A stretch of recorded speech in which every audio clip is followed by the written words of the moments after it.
excited to have you here. For the last 2 years, we have been doing live broadcasts every week, Thursday at 11:30 Pacific, 2:30 Eastern.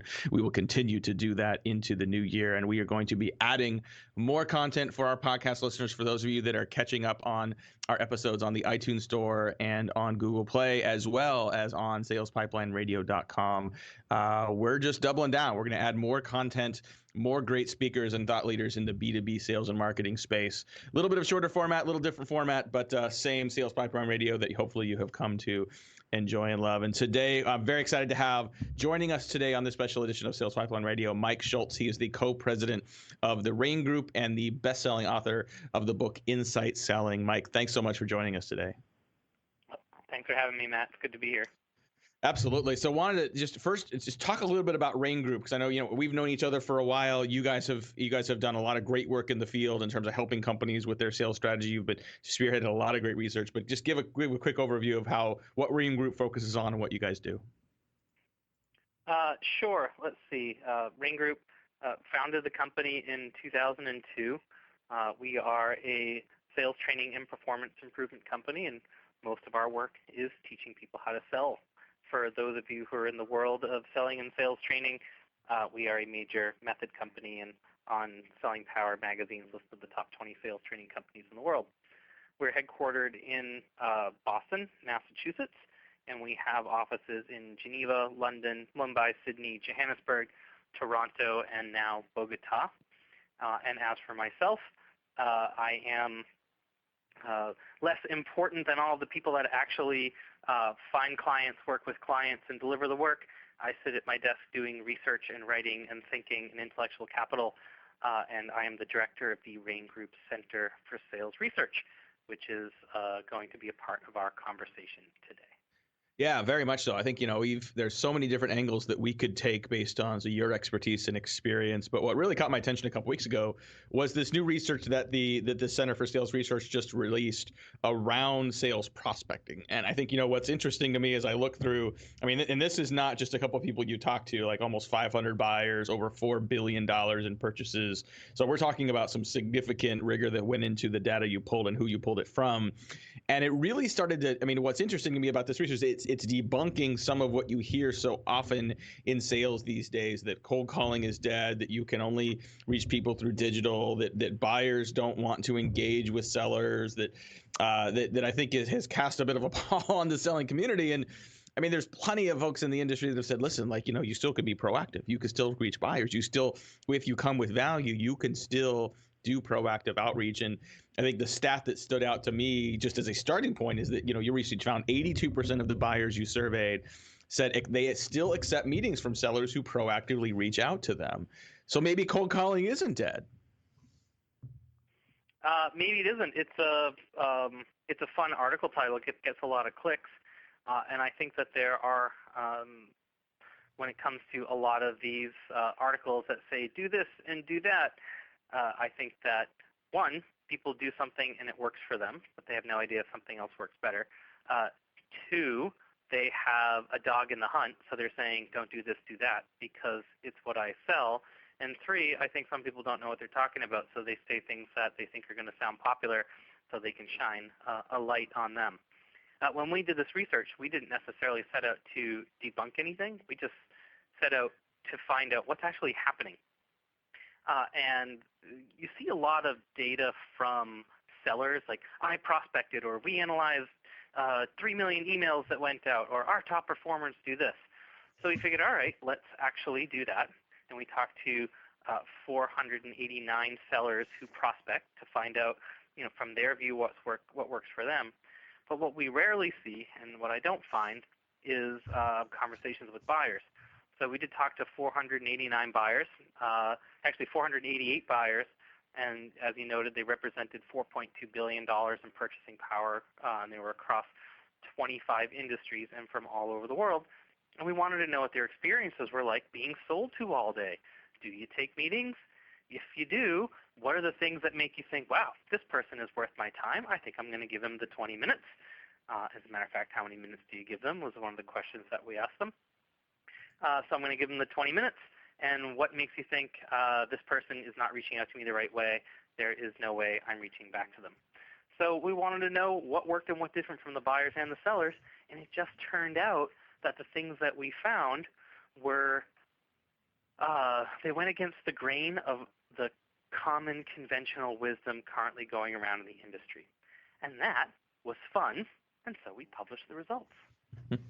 Well, it's certainly fun. I think, to your point, I think, it's often it can generate good headlines and clicks when you say something is dead. I think oftentimes people that say anything is dead are too often just trying to promote whatever is now alive as the next step and something they maybe want to sell or evangelize as part of that.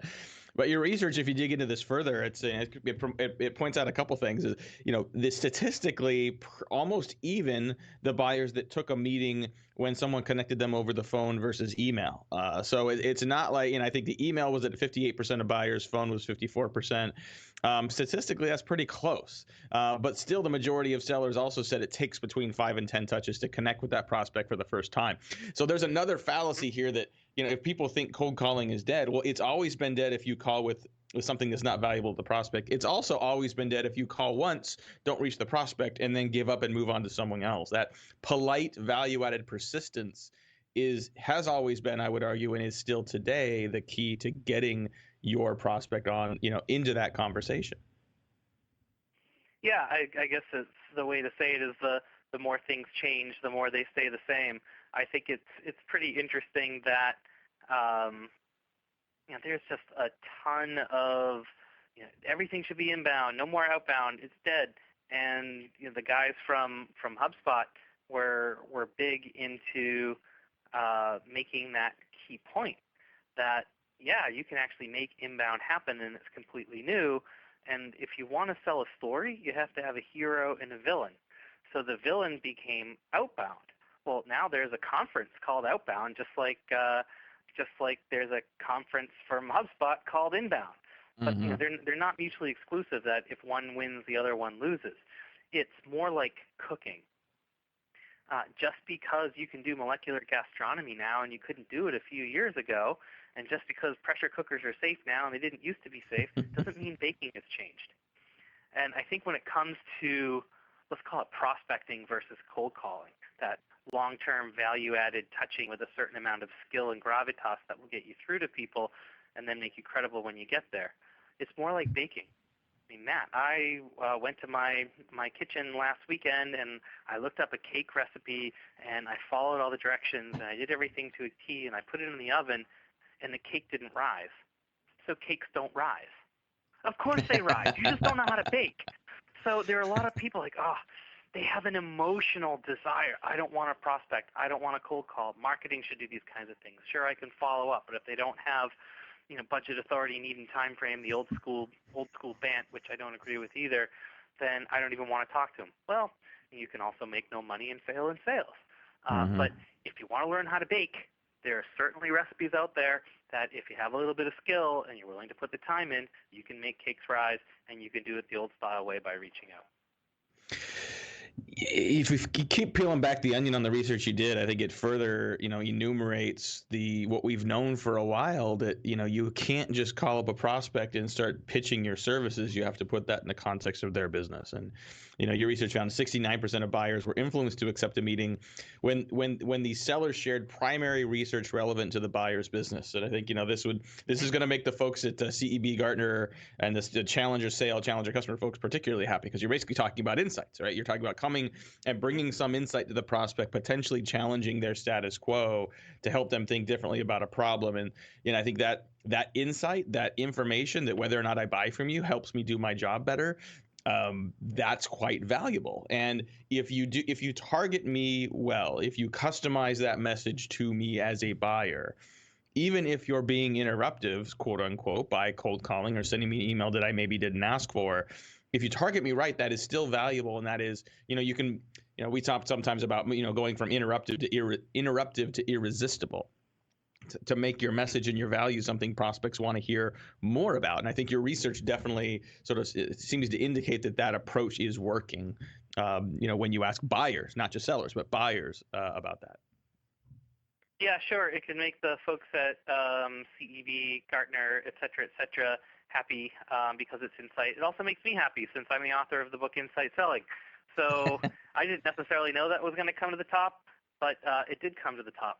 Interestingly enough, that our research and CEB's research, found at least similarly that buyers are influenced and appreciate when someone brings something to the table that helps them think and helps them shape their own agenda in positive ways. It's kind of obvious, but it's true. However, the second one, in terms of content that influences buyers to accept a meeting or otherwise connect, is descriptions of the provider's capabilities. So for the last 20 years, we've been hearing capabilities pitches don't work. You have to focus on insights and ROI and speak directly to them. And I think, once again, they're not mutually exclusive. Those things are true. And there's tons of research to say, for like serious decisions, 67% of the buying journey is now done online, and people don't need to hear about your capabilities. They've done your own research. Well, you know what? If you are reaching out to them and you are trying to create a conversation, what are the odds that you do that at 1 p.m., but at 10 a.m., they were on the website reading about your capabilities? They don't know if you're going to be relevant to them.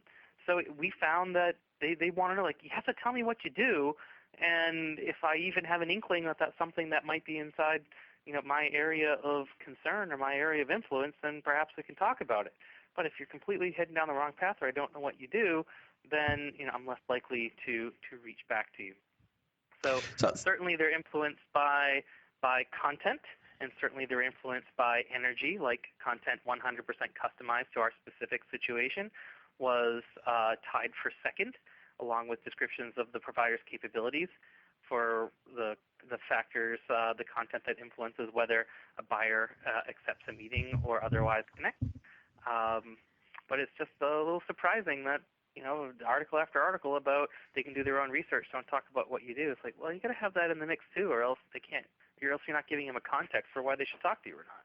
Yeah, well, and I think to be able to sort of sequence that, and one of our VPs talks a lot about sort of you have something you can close to, right? Like if you're providing insights, that's great, but if it's just an insight and okay, thanks very much, as opposed to tell me about how this fits into your business. What are you trying to achieve that you're struggling with today, that is a challenge for you in your business, and to have something that you can close to that gets you further along, that gets you engaged, that gets you prospect to say yes. It may not be saying yes to the full meal deal, but yes, say yes is just something to get started. I think it's an important part of that. I keep thinking too about your cake analogy, right? If you follow the recipe, you would think that it will work every time, and it doesn't. And so I think that too often in B2B marketing as well as in sales, we're looking for the silver bullet. We're looking for something that is going to be easy to implement. That's going to be paint by numbers. And I just think for most of us in complex buying and selling environments, that doesn't exist. And so, what I liked about your research is it points out some things. It debunks some fallacies, I think, that have started to persist in the B2B market, but also points out, some key elements that are sort of, I think, pillars to good baking, that are things like, bringing relevant information to the buyer, and, being clear about your capabilities and how that ties back to those situations, leveraging multiple channels, and, engaging in polite persistence with that prospect to get them on the phone. What are other things that, as we kind of wrap up our time here with Mike Schultz, he's the co-president of the Rain Group, the author of Insight Selling, and his Center for Sales Research just published this great study on sales prospecting that we will have linked in the podcast notes for this episode of Sales Pipeline Radio. As we're now sort of hitting our stride into 2018, what are some other things you're seeing in the field that sellers are struggling with, that are worth putting a spotlight on as well? Sure. I think one of the things that we're seeing in the field has nothing to do with skill or approach. It has to do with your mindset. That we found that the top performers, because we did an analysis of top performers, those that got more meetings, those that got better meetings, and those that brought more of those meetings ultimately to a sale, we asked them certain things about their mindset. So for the top performers, I enjoy the time I spend prospecting. Top performers, 73%. The rest, 49%. I feel energized after the time I spend prospecting. 80% top performers, 52% the rest. And then prospecting is the least appealing part of what I do. Only 1 in 5 of the top performers said yes, but more than a third of the rest said yes to that they essentially detest prospecting. So understanding what it is, changing the story that you tell yourself. If you say, I hate prospecting, you're never going to be good at it. It's a self-fulfilling prophecy of failure, and it's probably not just true. Thinking back to our baking recipe, it's more like golf. You just can't do paint by numbers. Grab club, put ball on tee, walk up to ball, grab club like this, swing back, swing through, hit ball 250 yards down the fairway. That is the paint by numbers. However, you still have to get good at it, and you're not going to have any fun if you're awful. So don't have that sort of self-fulfilling prophecy of failure. Adopt a winner's mindset, and this is important for both sellers and coaches. I'll provide two other quick thoughts. One is people talk about, oh, geez, it's all the millennials and all the younger people that are using LinkedIn, and it's not necessarily the C-level folks. So LinkedIn lessons. 82% of all buyers said before they choose to reach back to a seller via phone or email, they look them up on LinkedIn. That was across the whole database. 82% of them said they look them up on LinkedIn. But it was the C-level people, in terms of accepting a connection with them, that were more likely to accept a connection. It says, I don't know the person, but we have shared connections. Mm-hmm. I don't know the person, but they communicated a reason to connect. So they actually wrote to the person. And then I don't know the person, but they provide a product or service of interest to my organization. It was the C-level versus the directors, managers, and the individual contributors who are much more highly likely to say yes to those things, probably because they're in the decision-making. They're looking for connections. They're looking for ideas, and they're looking you up. So I think that was pretty interesting, and I look at a lot of the LinkedIn profiles of like a core seller. Last time they updated it was when they were looking for a job. So when someone looks them up, it says, Matt Hines, quota-busting salesperson, never gives up on a negotiation, always gets premium pricing, a tiger for chasing the next deal. Yeah, that's exactly what you want. What you want a buyer to read about you. How about you change it to the value you provide and the difference that you make and the areas where you help? But now that you have your job, you're not focused on LinkedIn. It's just awful. And then the last part that I would share is just that the whole myth is this is the part where maybe the CEV won't be so happy because they're so happy about talking about that 57% of the purchase decision is complete before a customer calls a supplier. Well, that gives sellers the impression that buyers actually don't want to hear from sellers. I don't think that's a relevant point. Okay, even 20 years ago, we would sit around and say, here's what we're trying to do. How can we approach this? Let's look up a couple of providers. Let's grab the brochures if we have them versus the web, which we weren't looking at the web yet. Yeah, now maybe it's a little bit easier to look some things up, but still we ask the buyers, when do you actually want to hear from sellers? So for the buyers that actually accept meetings, which was 82% of them, 71% of those want to talk to sellers when I'm looking for new ideas and possibilities to drive stronger results to improve my business. That was the number one. The next one was 62% is the next part down the buying journey, which is when I'm actively looking for a solution to fix what's broken or solve a problem. And it went down from there. In terms of the buyers that only wanted to hear from a seller after the provider has responded to my request for proposal or a quote, such as a finals presentation, that was 30%, which matches our old research that 30% of buyers don't care about relationships and buy more on just sort of analytical factors and price, where the rest are just using a whole different set of criteria to figure out what to do and who to do it with. So it's misleading to say that this whole buying journey stuff is done before the seller even gets involved. I think that what's happening here is that the sellers don't have the skills to do a good job when they actually talk to someone early in the sales cycle. 58% of the buyers said they did not find meetings with salespeople valuable. If we can change this, I think we change the whole calculus about when buyers talk to sellers more often. But right now, they want to talk to you. They're looking to talk to you. You just need to do a good job getting those meetings, and you need to do a good job when you have them. And when you do, you can bring, you can control your destiny, you can control your pipeline, and you can bring a lot more sales to close. Amen. Mic drop from Mike Schultz at co-president of Rain Group and author of Insight Selling. If you want to learn more about this research, and I think it's certainly, if you like what you're hearing today, want to share some of these specific stats back with your team, I encourage you to go to rainsalestraining.com/sales-research. We'll put that link in the notes for this podcast as well. And if you want to share this episode with others on your team so they can hear directly from Mike and his perspective on sales prospecting and what's working, you can check that out anytime at salespipelineradio.com. Thank you very much, Mike, for joining us today. Really appreciate it, all your insights. Thanks for having me, Matt.